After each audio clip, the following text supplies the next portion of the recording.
Grand Lyon se dote d'une nouvelle passerelle piétonne et cyclable sur le Rhône entre Lyon et Caluire-et-Cuire.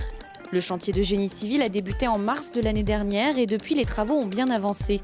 Cette passerelle va servir à relier le quartier Saint-Clair à la Cité internationale. Elle mesurera 217 mètres de long pour 5 mètres de large. Avant de la construire, il est temps de vérifier les derniers détails grâce à un prototype. On a commencé la construction de la passerelle, donc les fondations des deux côtés. Et en même temps, on a demandé aux entreprises de fabriquer un prototype.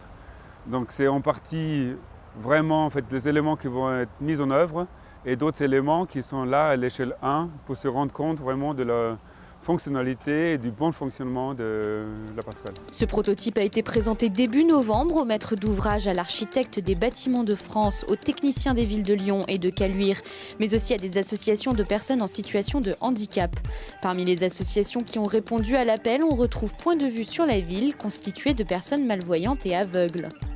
Ils testent le type de revêtement, le rail de guidage et le système de séparation entre piétons et vélos avec leurs cannes. Ils posent aussi des questions sur la signalétique. Aucun détail ne leur échappe.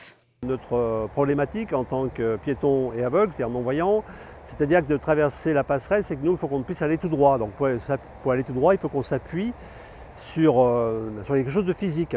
Alors là, on a remarqué qu'en fait, il mettrait une espèce de petite barre, un petit ressaut tout le long, à peu près de 2 cm ou même pas 1 cm, mais ça suffit parce que ça fait un peu comme un fil d'Ariane, comment dire, une bande de guidage.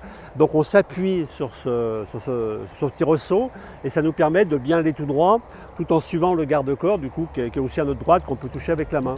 Le prototype a passé le test. Les remarques des intervenants seront prises en compte pour la réalisation de l'ouvrage. Les maîtres d'ouvrage et architectes sont satisfaits et les associations rassurées. Pour Georges Masson, il est indispensable d'avoir un dialogue constant sur ce type de construction et le Grand Lyon l'organise régulièrement sur les grands projets urbains.